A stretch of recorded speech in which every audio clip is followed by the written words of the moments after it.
on this edition of the Ultimate New Orleans Sports Show. I think they're going to end up with Borrego. They seem to want to go with guys that they know. Maybe the lessons learned with the Saints will translate to the Pelicans, maybe. If there is one player that I think does get traded, it's someone that's going to hurt the fans. It's Jose Alvarado. The ego of professional sports, there's got to be somebody out there that's going, oh, I could fix it. No doubt. No doubt. Where's Sean Payton? Right. Where's that guy?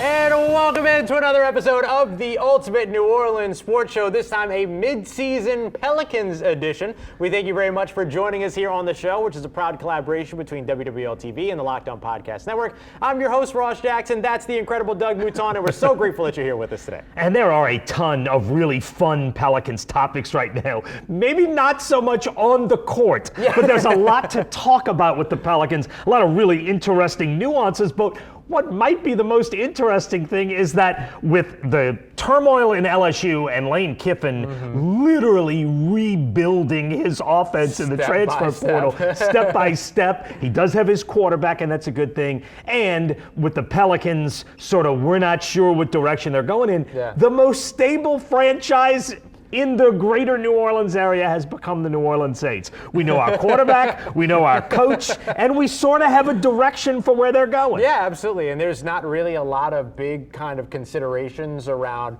huge staff changes or any other. There's not a chase for a coordinator for the first time in a few years. No chase for a head coach finally, even though they should have been in a chase for a head coach over the course of the past 3 seasons. But now that they've landed on Kellen Moore, they have a good direction to go.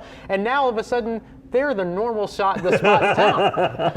They're in the stocking phase. I mean, not like a stocking that you hang, but they are restocking and sort of building on a great draft class. Yeah, absolutely. And now you're hoping that the Pelicans can do the same thing. Obviously, they have some really good young rookies that they have the opportunity to build around as well. So we'll see if eventually things around the Pels begin to maybe normalize a little bit the same way that things normalize around the Saints. But it is curious to wonder if it would happen within the stretch of one season like it happened for New Orleans, or if it would take a couple more years. Although you're right, the draft class is super interesting, obviously led by Derek Green. All right, let's show you what is on the menu tonight in this episode of the Ultimate New Orleans Sports Show. First of all, our large plates, the big topics.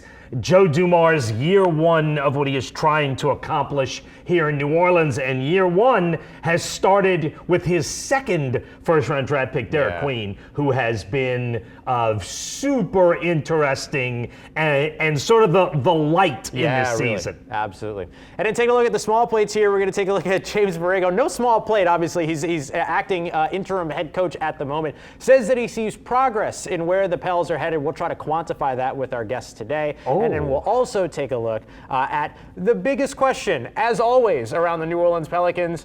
What the heck is going to happen with Zion Williamson? We'll dive into all of that here today. But first, of course. And does he even fit in with this current, with where this team is going? Zion, we could do a whole show just on Zion, I think. All right, our dinner guest tonight, we are totally leaning Pelicans with Jake Madison, does a spectacular job and has for a long time with the Locked On Pelicans podcast.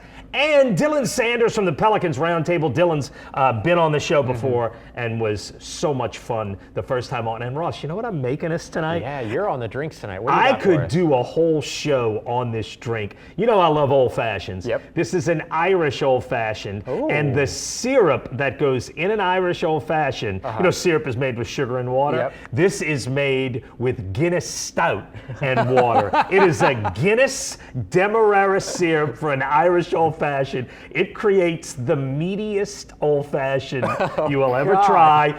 My wife Jamie loved it. My son Quentin loved it. I'm so curious what you and Jake and Dylan will think about the Irish old fashioned. All right, let's get back to the team. Derek Queen, by the way, and you see Jose Alvarado. We will talk about him a little bit.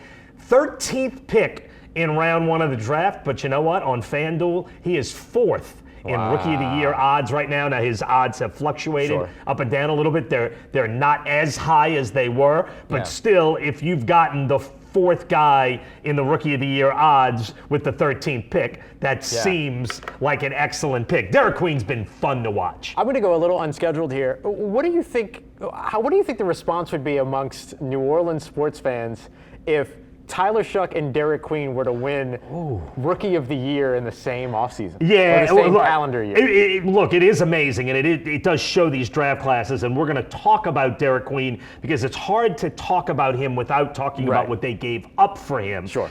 Now, Derek Queen can't affect that. All he can do is play, Yeah. and he has been unbelievably past expectations for what he has accomplished. I think both Shuck and Queen are in the conversations for Rookie of the Year. I don't think either one of them will actually win their Rookie of the Year, but it would be amazing. And it does show that these are two good draft classes that rebuilding both teams have begun with. Yeah, absolutely. I think it could be a lot of fun. All right, so last thing before we bring our guest in, I think we got to talk a little bit of Zion here. Yeah. Just looking at where things are headed and with the success of Derek Queen and where things are going, I'm just going to ask you, after the trade deadline in the NBA, is Zion Williamson a New Orleans Pelican or not? Just based on the reports that came out last week, I'm going to say he is. Yeah. If you had asked me before those reports, I would say he is not. I'm curious where he fits, and I wonder if the reason they don't want to move Zion right now is because they want to give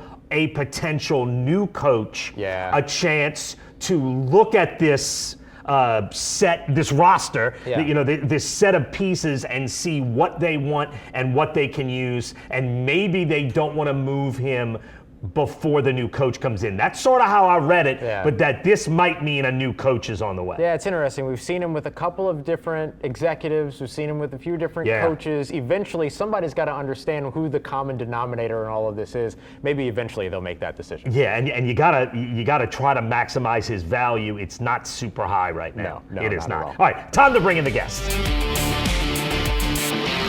All right, everybody, Ultimate New Orleans Sports Show rolls along with our guests now. We have Dylan Sanders from Pelicans Roundtable and our good friend Jake Madison here from Locked On Pelicans. Guys, thanks very much for joining us. Yeah, and look, James Borrego has been pushing this narrative that I want to get your opinion. Now, look, he's also trying to keep a job, right? He says he sees progress and he sees improvement, not in the results, obviously not in the results, but in the process, in the players, and that the results are gonna come. Do you buy that at all, Jake? Do you see it? You see it a little bit, maybe not enough to earn him the full-time head coaching job next season. You've seen them play a little bit faster. You've seen them be a little better on offense. You've seen kind of an identity of what they want to do. They just don't have the roster to really pull that off right now. I will say what concerns me the most, though, they want to get be a team that gets out and run in transition, score some easy points. You got to get stops to do that, and I think they've regressed defensively. A lot of that has to do with Zion Williamson, I think, particularly him, and then rookies, Derek Queen, Jeremiah Fears. Those guys aren't ready on the defensive side of the ball, nor should they be as first-year players. But you're not going to be a transition team unless you get stops defensively, and that is not something that they have done recently at all. Yeah, that's got to be big. What about for you, Dylan? Have you seen that progress in the process? I would put it to where you'd rather see a D than an F on a report card, but you're still not going to pass. They're a better team, and they're good most of the time. They can't close. Like, they don't have someone who can close. They don't have, like, it doesn't look like a good process on the court. They don't know they know what they're doing. It doesn't look pretty. It doesn't look good. It's not winning basketball. Yeah. We know. That's easy to see in the one-loss record. That can be proven. Well, look, let's start with James Borrego. In your opinion, is he going to be back next year as the head coach? Okay, so this comes down to less about James Borrego and truthfully more ownership with this team here. Are they going to be cheap or not? You know, this is a franchise that has never gone into the luxury tax in New Orleans. They're one of two NBA franchises that have never done that. To their credit, they've never had a team that's really worthy of the luxury tax either. Agreed. But if you want a top-notch head coach, a Mike Malone, a Taylor Jenkins, who are available right now and available this offseason, you're paying $10+ million per year for one of those guys. That's the going rate for a top NBA head coach right now. Borrego could be fine, but he'd also be the cheap option. He's going to be one of the lowest paid guys in the league. Do you want to really commit to spend on this franchise and turn them from what's right now a laughing stock in the NBA into more of a contender, more of a winner? It's going to cost money. If they don't want to do that, get Borrego. I don't think you're going to get a better guy at the price point that he's going to give you. But if you want to be a true contending team, it shouldn't be Borrego, it should be somebody else. Well, what's your gut? What do they actually do? What do you think?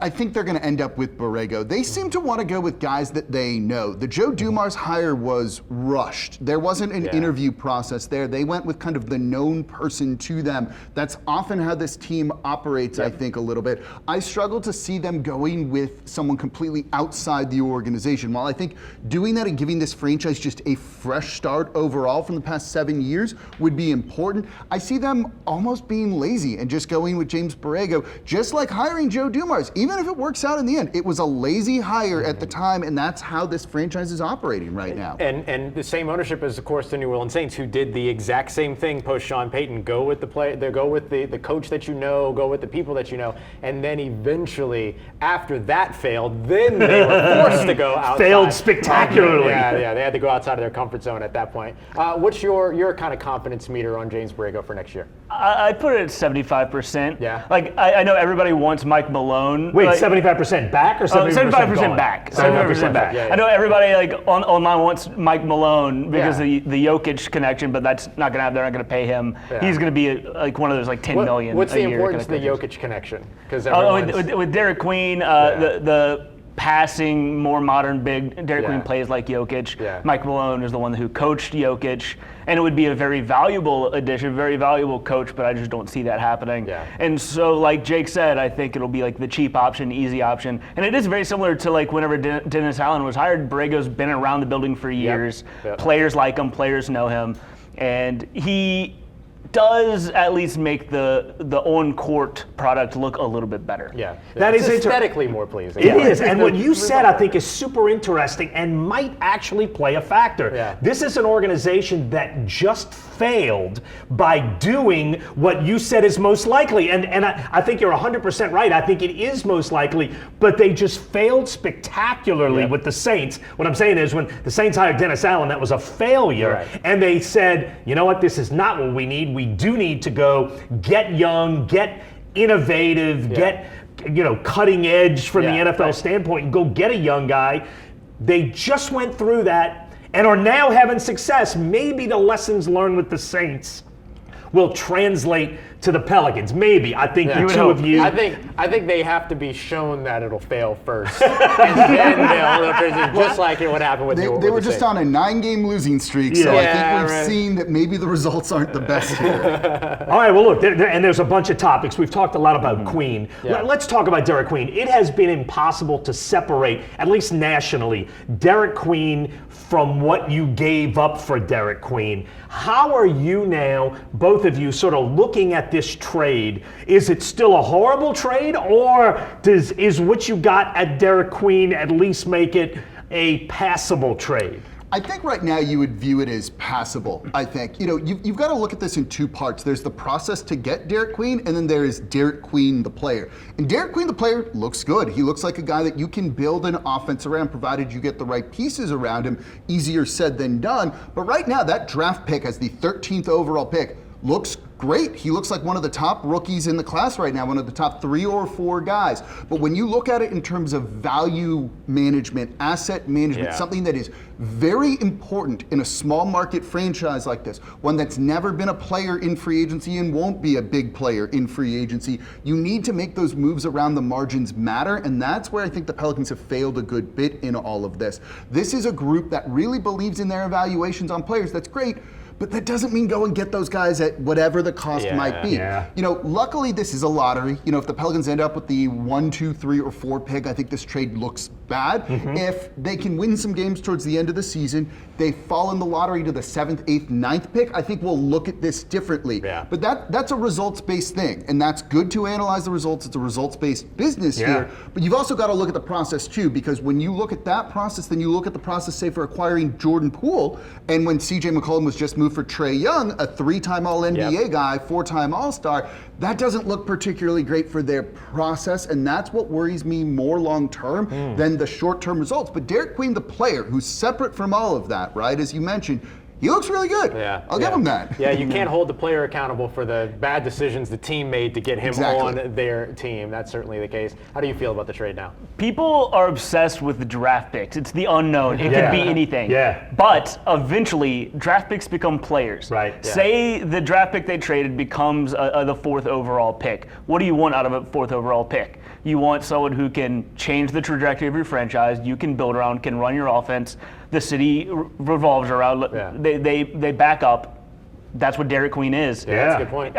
If you get Derek Queen with the 2nd pick in next year's draft, everybody's ecstatic. It's just the fact that it was the 13th pick you traded. It was a bad process, but I think fantastic results so far. Fantastic. I like the way that you put that, because here's the other reality, right? It becomes the 1st, 2nd, or 3rd overall pick, and then whoever gets drafted there busts, and then none of it matters. But then also it could be the 6th, 7th, pick, and then that player hits. And so you never really know exactly how the process is really going to play out. I agree, though, that from the decision-making point of the process, in the beginning of the process, that's where the biggest question marks are. All right, one more big topic that we can't avoid mid-season Pelicans. What might that be? What might this be? Trade deadline looming. Anybody have a piano? Reports last week that the Pelicans aren't going to move Zion.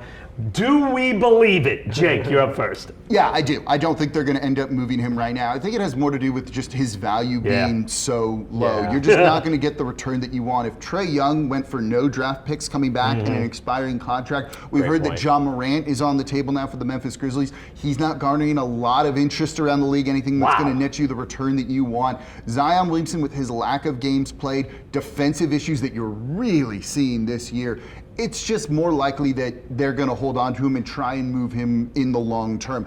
I don't think this is they're keeping Zion because they want to build around him. I don't even think this is something that y'all were talking about earlier on in the show where you're like, let's see what the next head coach wants to do or whoever it's going to be. It's his value's so low. And again, it comes to that asset management. You've got to try and get that up a little bit. He's playing, at least offensively, great basketball right now. You're seeing that, and he's playing games. That might rebuild his value a little bit, and you can move him closer to draft night. Yeah, becomes big. What about for you? If they traded him right now, they'd get nothing.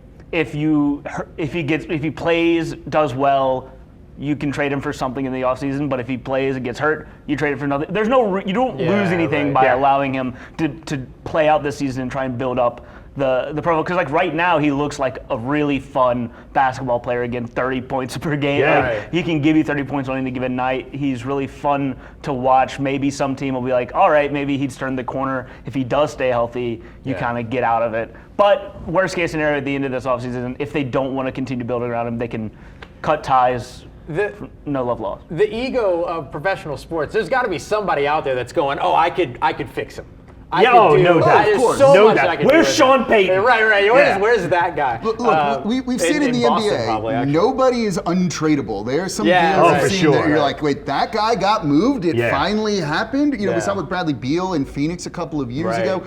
Nobody's untradeable. Someone will always take a chance on a guy. And look, worst case is, if you trade him later and you still get nothing in return for him, what difference does it make from right now? No, I think your points are well taken. All right, look, let's do our boil water advisory. But here's the funny thing about this team. Everything about this team is a boil water advisory. We're heading up to the trade deadline. I would say normally it's what derails this thing. The thing's already derailed. But Dylan, give me a boil water advisory. Give me something we're not expecting that could happen. Everyone talks about the trades that can happen. Trey Murphy, Herb Jones, Zion right now. If there is one player that I think does get traded, it's someone that's going to hurt the fans. It's Jose Alvarado.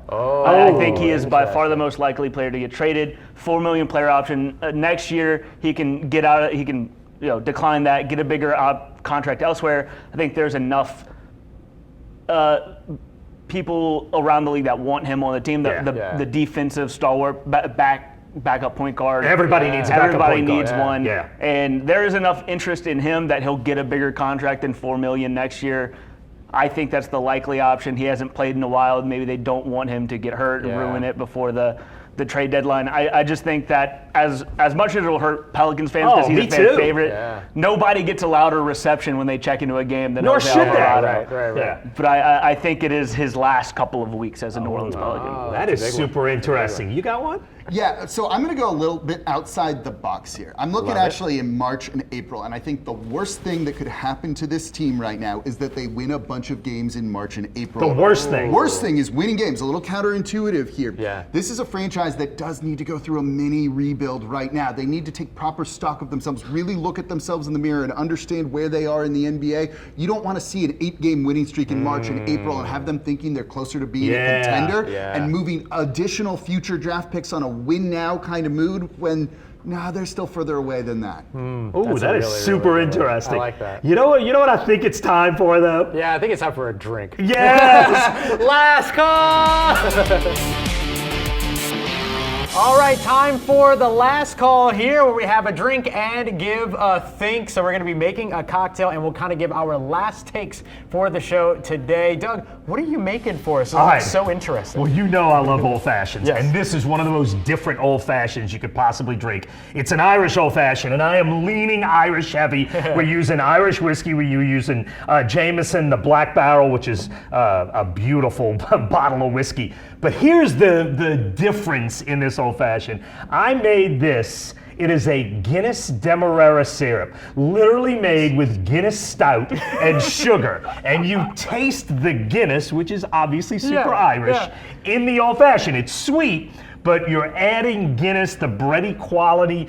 The Irish whiskey is less sweet than bourbon. So it's a super interesting old fashioned. Doesn't lean as sweet, leans more like a rye old fashioned. But I'm really curious what you guys think. So instead of this being sugar and water, it's sugar and Guinness. Sugar and Guinness. That's My exactly. Demerara, sugar, and Guinness. I love it. All right. Yes. Well, yes, It's a lot. leaning Irish heavy for certain. Irish heavy. While Doug builds the drinks, Dylan, why don't you kick us off? What is your last call today? I'm keeping us on basketball, but I'm going away from the Pelicans. I'm going to LSU women's basketball. By the end of the season, Michaela Williams will establish herself as a top 5 player in college basketball, men's or women's, period. I think this is going to be a team that is getting better. They struggled at the beginning of SEC play. They look better. She is the closer of this team. She's the heart of this team at the end of the games. So they're going to go to her. She hits the big shots. She lives for the big moments. As they get into March, she's going to be the one to keep their season alive. And I think that it's going to be very fun to watch. I love that. At least some basketball team in Louisiana. Some Closer, positivity here, right? Yeah, my goodness. All right, Jake, what do you have? Okay, so I love Carnival season, love Mardi Gras, but I also love it because King Cake Baby is back in the Smoothie King. I love you. Please don't come and torment me or scare me in any sort of way. This is why we're giving you praise here on the show. I'm a big fan of King Cake Love it. Baby. I think I'm you have to a huge be. fan of King You gotta Cake Baby. lean into it. They've done a great job. Yeah, I'm horrified. Horrified is also correct. But it's very New Orleans. It's carnival, it's fun, it's also scary as hell. Scary as hell. I think that's absolutely outstanding. All right, Doug, Yes. I know you're All right, we are pouring away. finishing. You want to do yours? Yeah, I'll do mine real quick. Look, mine is Saints NFL free agency, and I know we're going to be talking about this in a future show, but I've got the one guy I want the Saints to target in NFL free agency, and it's Houston guard Ed Ingram, who of course was an LSU Tiger. Look, I think the Saints need to save their draft capital as much as they can for weaponry, for potentially an edge rusher, for the big impact player. When I say save their draft capital, I mean maybe even first, second, third round. Yeah. And if you're going to target one guy to hit the interior offensive line, he is a proven guy. He is a great athlete in the interior offensive line. He had a great season at Houston. He is an unrestricted free agent. I think you could certainly afford him. I'd say he's my one guy. We're going to have that talk later. Give us one guy you like. He's my one guy, Ed Ingram. Go get him in free agency. That way you don't have to spend early draft capital on interior offensive line. Yeah, and I think it's fair to say go and find NFL offensive linemen that can play NFL offensive line instead of drafting and developing. Because clearly that's been an issue. All right. Let's pause for drinks real quick. And who are we toasting? King Cake Baby. King Cake Baby. That's great. Yes, it's King Cake Well Baby. played. All right. Good save. Oh, I'm a fan. You're a fan. Fan, yeah. Now Jake's a big Negroni guy, so Yeah. this fits the bitter profile. Oh, that's very good. I'm not usually a No, bitter I tell you person. what, I don't want to hear your opinion yet. take a few more sips. Like it's a sipper for it's sure. It's a sipper. Like swim in that pool for a little while. It's not an immediate, just like a Negroni. You don't take one sip of a Negroni and give an opinion. Right. You need a few minutes. I know a lot of people who have. No, right, and they usually don't. It's usually a bad opinion. Yeah. But sometimes if you sit with a drink and take a few sips, you can, I don't know, marinate on it a little bit. Ross knows me. I'm not really a bitter drink guy, but I actually really like this. Yeah, I figured this would be right up your alley. It's Do you got taste a lot the of bread? things that I taste so much. So much. There's so much going on. All right, here, I'm gonna let that ruminate while I give my last call here. And I'm gonna kind of follow Jake's lead here. I'm leaning Carnival season. It's the best time to be in New Orleans right now. And when you look at teams like the New Orleans Pelicans, the Tulane Green Wave, the New Orleans Saints, even the LSU Tigers up there, yes, they celebrate Mardi Gras up in Baton Rouge too. Across all of these places, what I think every team is doing a very good job of is meeting the moment, which is saying that this is a place you want to be a part of. The Pelicans are trying to build that. They've done that with these young pieces. The New Orleans Saints have done that with their culture, the way that they've built around Tyler Shuck, as well as, of course, Kellen Moore. The Green Wave are doing that with the Will Hall hire and trying to bring more talent here to New Orleans into Uptown. And then similarly, of course, with all of the Lane Kiffin craziness going on with LSU, clearly something everyone wants to be a part of. This is the perfect time of the year to establish yourself as a program that people want to be a part of. And I think each of the teams around Louisiana, the major teams that we're going to spend a lot of time talking about this summer, are all doing a very good job of doing that. That's a super interesting point, and I 100% agree with you on every point except maybe the Pelicans. Do you think Derek Queen and Jeremiah Fears and a new administration, do you think there is some value in guys saying, you know what, that seems like a cool place to play? No, not yet. It's going to take a little bit Just of a hard time. no. I said that they were building. I said they were building. The hope is maybe Joe Dumars can build that culture here. Him being an NBA Hall of Famer, I think, helps guys really respect that. Could do worse with a start there. Yeah, 100%. So I'll say it this way. Everyone else is doing it very well. Pelicans, get on board. It's Carnival season. Yeah, the Pelicans are trying to get King Cake maybe out there, put him on the recruiting trail and all that. Like, right. I'll say this about Derek Queen. Not yet, because it doesn't look great. No one wants to be on a 9-win team at this point of the season. But Derek Queen is the type of player that players are going to want to play with. Yeah. He sets people up for success. He is happy having less points than he is assists. Yeah. He wants to make others look good. That's why Trey Murphy's looking so good right now. It will come. You just have to continue building around Derek. All right, but that's kind of where I was going with the question. Yeah. Like, do you see some in the skill base? Do you see something? Oh, you know what? If I'm a pure 3-point shooter, this guy's going to get me some shots. Yeah. I think there's a real opportunity there. All right.